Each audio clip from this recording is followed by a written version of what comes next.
बहुत दुख की बात है कि जो असली मुद्दे हैं इस देश के सामने उस पर कभी चर्चा नहीं हो। सबसे अहम मुद्दा इस देश में क्या है? प्रदूषण का। मैं समझता हूं कि आज के दिन एसआईआर सबसे बड़ा मुद्दा इस देश में। बड़ी दुख की बात है कि जो सत्ता पक्ष में लोग जो बैठे हुए हैं उनको पार्लियामेंट से लगता है कुछ लेना देना भी नहीं। जो गरीबों की रक्षा नहीं कर सकता वो कहां से राष्ट्रवादी होगा? जहां तक मनरेगा से सवाल है, ये तो मैं समझता हूं कि ये महात्मा गांधी जी का नाम ही मिटाना चाहिए। 2025 में आरएसएस का गठन हुआ, उसके बाद कभी आपने इन्होंने अपनी शाखाओं में वंदे मातरम गाया? इनका लक्ष्य केवल एक ही है कि राज्य सरकारों को गिराओ, जैसे हम कहते हैं गिराते रहे हैं, कब्जे में करो। जब सब राष्ट्रीय सरकारें इनके कब्जे में आ जाएं, संविधान बदलो। वोटर की सूची को इस तरह से तोड़ना मरोड़ना है ताकि हम अपनी सत्ता में कायम रहें। यह है इनका रवैया, ये इनका है चाल चलन। नमस्कार। अभी हमारा विंटर सेशन का सत्र आज खत्म होने वाला है और मैं समझता हूं कि हर सत्र के बाद हमें एक प्रेस कॉन्फ्रेंस करनी चाहिए ताकि लोग को जानकारी हो कि क्या हो रहा है, क्या नहीं हो रहा, क्या हासिल हुआ हमें इस सत्र में, क्या नहीं हासिल हुआ। तो इसलिए आज मैं ये प्रेस कॉन्फ्रेंस कर रहा हूँ। तो सबसे पहली बात तो ये है कि आहिस्ता आहिस्ता मुझे ऐसा लगता है कि जो हमारा संसद है, जो पार्लियामेंट है, उसकी जो रेलेवेंस है वो गिरती जा रही है, क्योंकि कम से कम सिटिंग्स होती हैं और आहिस्ता आहिस्ता मैं समझता हूँ कि लोग भी सोचते हैं कि पार्लियामेंट में कुछ होता नहीं है। तो ये बहुत ख़तरनाक बात है, लोकतंत्र के लिए बड़ी ख़तरनाक बात है, क्योंकि सही मुद्दों पे चर्चा नहीं होती और ऐसे मुद्दों पे चर्चा होती है जिसका कोई आज के दिन लेना देना नहीं है। तो पहली बात तो आपसे कहना चाहता हूँ कि आप देखिए कि 1 दिसंबर से लेकर 19 दिसंबर तक ये सेशन है। इनमें लगभग 15 सिटिंग्स हुई। 15 सिटिंग्स हुई हैं एक सेशन में। जब हम पार्लियामेंट में थे, मैं तो मतलब कि 2099 और उसके बाद की बात करता हूँ, तो उस समय पार्लियामेंट विंटर सेशन में लगभग 20 नवंबर को बैठता था और दिसंबर तक चलते रहते थे। लेकिन आज के दिन वो ऐसा नहीं हो रहा। 1 दिसंबर में सत्र की शुरुआत हुई और 15 सिटिंग्स हुई। इससे पहले भी 2017 में लगभग 13 सिटिंग्स हुई, 2022 में 13 सिटिंग हुई, 2023 में 14 सिटिंग हुई और इस सत्र में 15 सिटिंग हुई। तो अगर ऐसे ही चलता रहेगा तो जो चर्चा होनी चाहिए पार्लियामेंट में वो चर्चा होगी नहीं, और फिर चर्चा नहीं होगी तो लोगों को जानकारी नहीं होगी। तो पहली बात तो ये है कि बड़ी दुख की बात है कि जो सत्ता पक्ष में लोग जो बैठे हुए हैं उनको पार्लियामेंट से लगता है कुछ लेना देना भी नहीं। दूसरी बात यह है कि इस पार्लियामेंट में हुआ क्या। 1 दिसंबर में हम चाहते थे, विपक्ष चाहता था कि किसी तरीके से चर्चा हो एसआईआर पे, क्योंकि मैं समझता हूं कि आज के दिन एसआईआर सबसे बड़ा मुद्दा इस देश में है। क्योंकि अगर वोटर की सूची सही नहीं होगी तो निश्चित रूप से उसका प्रभाव लोकतंत्र पे पड़ेगा। अगर सूची जैसे एयर पोल्यूशन है, सूची में भी पोल्यूशन होगी तो फिर तो लोकतंत्र में लोग सांस नहीं ले पाएंगे ना, जैसे हम आज के दिन बाहर जाते हैं और सांस नहीं ले पाते। तो ये बड़ा बहुत ही भारी एक मुद्दा है और मैं समझता हूं कि इसके बारे में पूरी तरह से चर्चा होनी चाहिए कि क्यों लोकतंत्र में एसआईआर की चर्चा क्यों नहीं हो रही। अब ये कहते हैं कि एसआईआर की चर्चा इसलिए नहीं हम कराना चाहते क्योंकि ये मैटर कोर्ट में पेंडिंग है। अब कोर्ट में पेंडिंग तो बोफोर्स भी था, तो आपको याद है, हम सब लोगों को याद है कि कितनी बार चर्चा हुई बोफोर्स की। कई ऐसे मुद्दे थे जो कोर्ट में पेंडिंग है, उनकी चर्चा हुई। लेकिन एक बहाना है कि हम चर्चा नहीं कराना चाहते क्योंकि जो बातें इलेक्शन कमीशन इनके इशारे पे करता है वो बातें जनता के सामने नहीं आनी चाहिए। खैर, इस बात को छोड़िए, चर्चा नहीं हुई एसआर पे। इन्होंने कहा कि पहले तो हम बात करेंगे वंदे मातरम। अरे भाई, वंदे मातरम का आज के दिन क्या लेना देना है? आरएसएस क्या वंदे मातरम गाता है? 2025 में आरएसएस का गठन हुआ, उसके बाद कभी इन्होंने अपनी शाखाओं में वंदे मातरम गाया? भाजपा के अपने अपने मीटिंग में वंदे मातरम से शुरू करती है। कब इन्होंने शुरू, ये तो राष्ट्रगान भी नहीं मानते थे, जनगण मन भी नहीं मानते थे, अब तो इनकी मजबूरी है। और ये वंदे मातरम जिनका उनका कोई लेना देना नहीं है। 1876 में गाना लिखा गया वंदे मातरम, बंकिम चंद्र चट्टोपाध्याय ने। 2005 में बंगाल की पार्टीशन हुई, उसमें एक ये गाना ऐसा प्रभावित, लोगों के मन में ऐसा प्रभावित हुआ कि ये राष्ट्रगान बन गया लगभग। और कांग्रेस पार्टी हमेशा ऐसे शुरुआत करती थी। और जो लोग जिन्होंने 1942 में अंग्रेजों का साथ दिया क्विट इंडिया मूवमेंट में, वो वंदे मातरम की बात करते हैं। और इसकी आज के दिन जरूरत क्या है?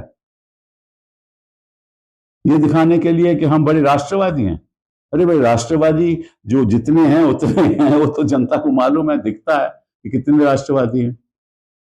जो गरीबों की रक्षा नहीं कर सकता, वो कहां से राष्ट्रवादी होगा?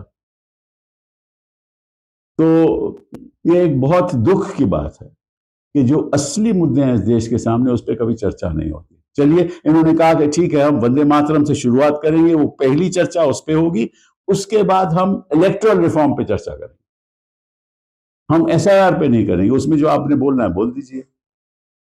तो इलेक्टोरल रिफॉर्म से मैं बड़े एक दुख की बात है कि इन्होंने कब इलेक्टोरल फॉर्म किया, जो भी इलेक्टोरल फॉर्म किए हमने किए, इन्होंने उसका दुरुपयोग किया। अभी लोकसभा कैंडिडेट के जो खर्चा है मैक्सिमम, वो 94 लाख है। तो इनसे पूछिए कि 94 लाख में कोई खर्चा करता है मेंबर ऑफ पार्लियामेंट जब इलेक्शन लड़ता है? ये बात मैंने रखी इनके सामने, वो सब जानते हैं।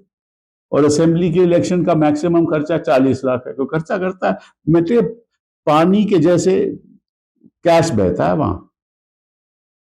तो उसका कभी इन्होंने उस पर चर्चा की कि कैसे इसको रोका जाए? कभी नहीं ना। ना सोचा, ना चर्चा की, ना सदन में रखा, ना इनके मन में ख्याल आया, क्योंकि इनके पास तो इतना ज्यादा धन है, इतना ज्यादा कैश है, तो बहता रहता है जैसे नदियां बहती हैं। तो शुरुआत तो वहां से होनी चाहिए ना। फिर जो पॉलिटिकल पार्टी है, जो भी दल है, उसके ऊपर कोई रोक नहीं है। मतलब कि कैंडिडेट तो 94 लाख से ज्यादा खर्चा नहीं कर सकता पार्लियामेंट में और असेंबली में 40 लाख से ज्यादा। लेकिन जो राष्ट्रीय दल है या कोई भी स्टेट लेवल के दल भी हैं, उन पे कोई रोक नहीं। मतलब वो जितना मर्जी खर्चा करे। तो जिसके पास ज्यादा धन होगा, निश्चित रूप से वो ज्यादा खर्चा करेगा, वो ज्यादा पैसा पानी के जैसे बहाएगा। और उसका नतीजा क्या होगा आप सब जानते हो। उस पर कोई चर्चा हुई? इन्होंने कहा पार्लियामेंट में आके चलिए उस पर चर्चा करें, ऐसी एक प्रणाली अपनाएं ताकि जो हमारे सभी दल हैं उसको सामान्य रूप से पैसा मिलना चाहिए, ताकि उससे ज्यादा वो खर्चा ना करें। क्योंकि इन्होंने सोचा नहीं। 1985 में जब हम 10th शेड्यूल लाए, इन्होंने उसका दुरुपयोग किया। आपको मालूम है कैसे किया? इन्होंने क्या किया कि वे लोगों को डिफेक्ट करवाते थे। पॉलिटिकल पार्टी, उत्तराखंड की सरकार इन्होंने गिराई, महाराष्ट्र की सरकार इन्होंने गिराई, मध्य प्रदेश की सरकार इन्होंने गिराई, अरुणाचल प्रदेश की सरकार इन्होंने गिराई, कर्नाटका की सरकार इन्होंने गिराई। कैसे गिराई? डिफेक्शन के द्वारा। मतलब कि दुनिया में कोई ऐसा उदाहरण नहीं है कि चुने हुए लोग अगर किसी असेंबली में बैठ जाएं, उनको डिफेक्शन द्वारा वही सरकार, जो चुने हुए लोग की गिरा दो सरकार और अपनी बना लो। गवर्नर इनका, स्पीकर इनका। अगर एंटी डिफेक्शन पिटीशन लगाई जाए और इनके पक्ष इनके खिलाफ हो, तो वो स्पीकर फैसला नहीं करेगा, 4-4, 5-5 साल फैसला नहीं करेगा, ना कोर्ट में कार्रवाई होगी। इन्होंने कभी सोचा उसके बारे में कि ऐसा नहीं होना चाहिए, सरकारें ऐसे नहीं गिरानी चाहिए? इस रिफॉर्म के बारे में सोचा इन्होंने? ये मुद्दा लाए कभी? नहीं लाए ना। फिर पार्लियामेंट में सोचा कि तो कोई फायदा ही नहीं, क्योंकि 10th शेड्यूल में स्प्लिट का एक प्रावधान है। कोई स्प्लिट तो मतलब कि उसका कोई फायदा ही नहीं है। वो रद्द कर दिया गया। फिर केवल मर्जर की बात आई। हाँ, ये मर्जर पार्टी की करवाते नहीं है, असेंबली में लोगों को ले लेते हैं। तो मतलब कि जहां कानून है उसका दुरुपयोग होगा। फिर बात करेंगे इलेक्टोरल रिफॉर्म की, कि हमें चर्चा करनी है इलेक्टोरल रिफॉर्म। क्या है वो electoral reform? One nation one election, one nation one language, one nation one election, one nation one party, one nation one outcome. इनका लक्ष्य केवल एक ही है कि राज्य सरकारों को गिराओ, जैसे हम कहते हैं गिराते रहे हैं, कब्जे में करो। जब सब राष्ट्रीय सरकारें इनके कब्जे में आ जाएं, संविधान बदल दो। One nation one election, one nation one party, one nation one outcome. ये इनका इलेक्टोरल रिफॉर्म का मुद्दा है और इस पे चर्चा करना चाहते हैं।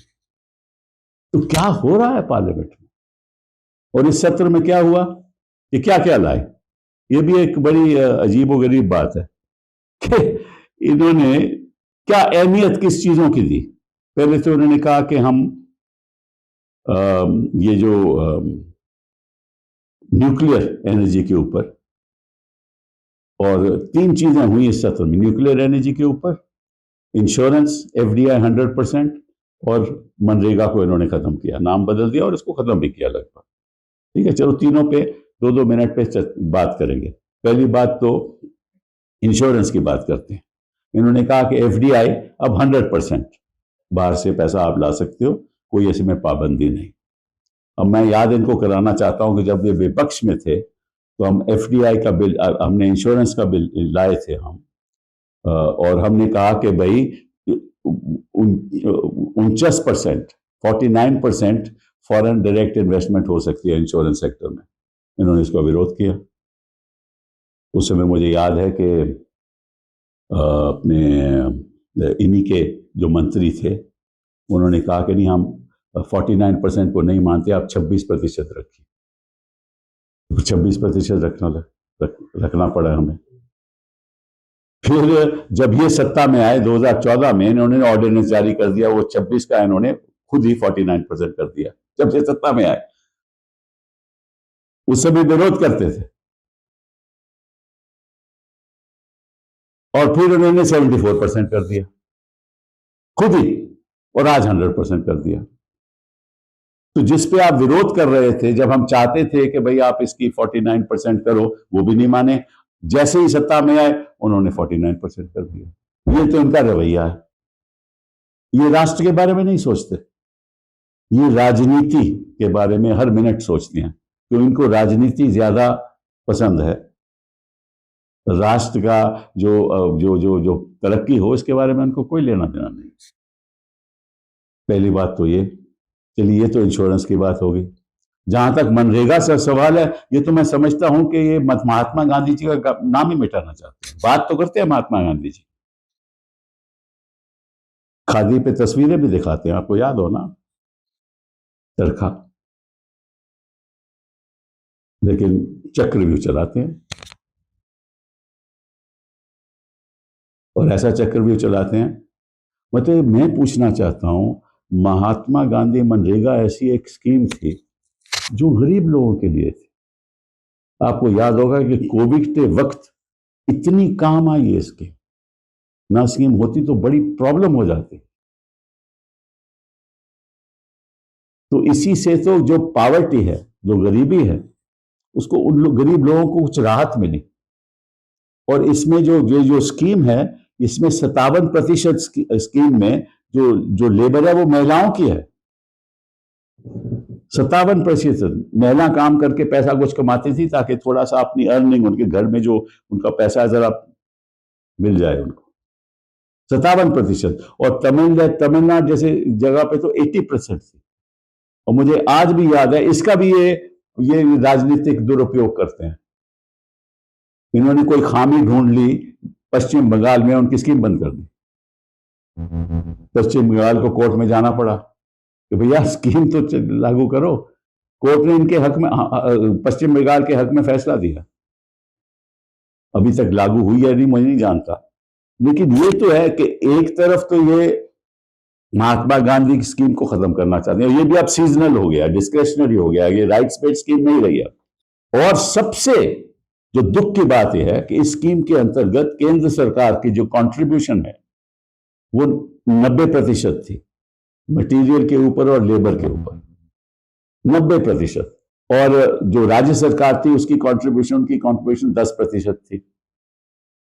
तो इन्होंने कहा कि अब स्कीम जो होगी उसमें जो केंद्र की कंट्रीब्यूशन होगी वो केवल 60% होगी और राज्य सरकारों की कंट्रीब्यूशन 40% होगी। राज्य सरकारों के पास तो पैसा ही नहीं है,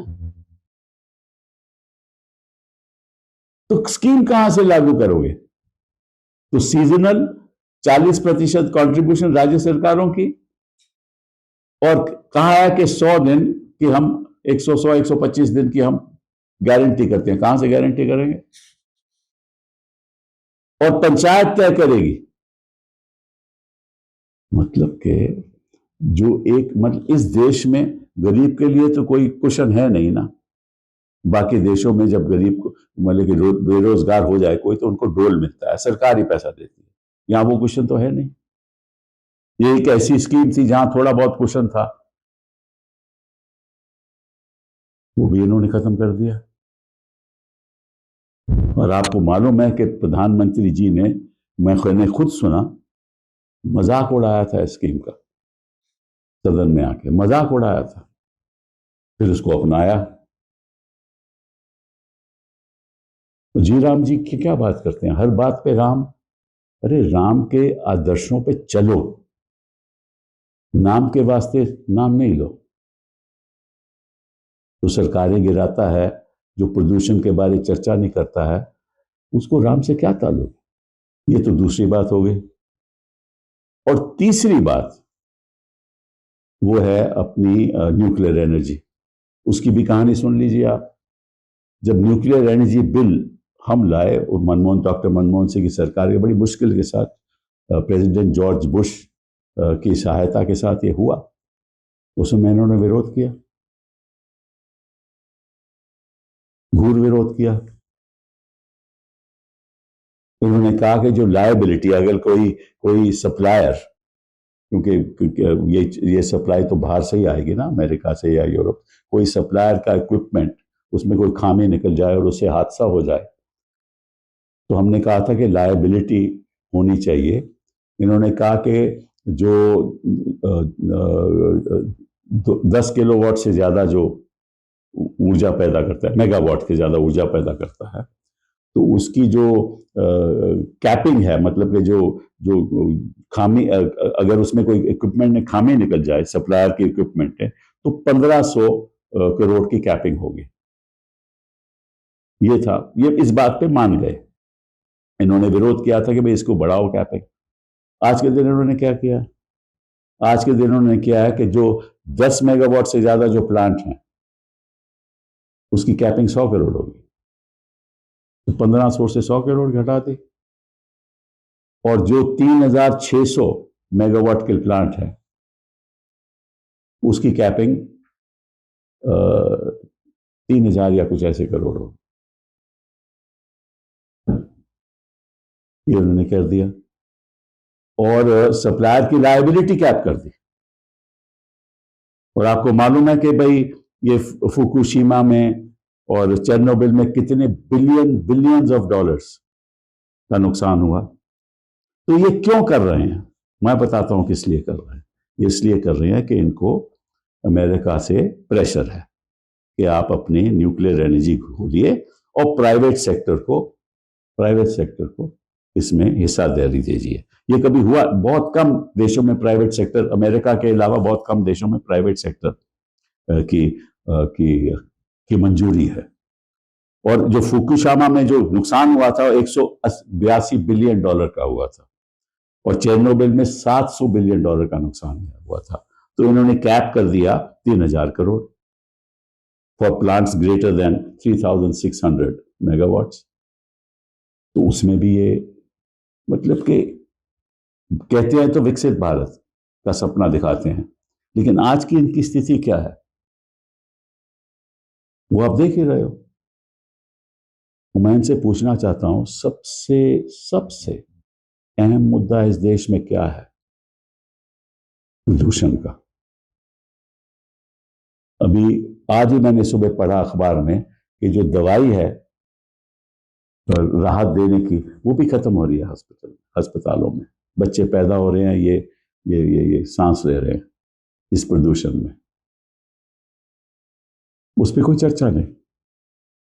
मतलब कि लोगों की जिंदगी चले जाए, वृद्ध लोगों की जिंदगी चले जाए, आपके फेफड़ों में प्रदूषण रोज के रोज इस लेवल पर हो जाए कि आपकी उम्र घट जाए, उसकी कोई चिंता नहीं। वो एक मुद्दा ही नहीं है इनके लिए। और एक तो मुख्यमंत्री कहती है जैसे टेम्परेचर नापते हो आप, प्रदूषण नापना चाहिए आपको। अरे मैं इनकी टेम्परेचर की बात बताता हूं, ये भी बड़ी इंटरेस्टिंग बात है। मेरे पास एक कटिंग है और मैं अभी आपको दिखा दूं। ये एक फोटो है, आप देख लीजिए इसको। ये फोटो है नेहरू प्लेस की, और प्रदूषण बाहर होगी 500-600, और इसमें जो बोर्ड दिखा रहा है वो 0।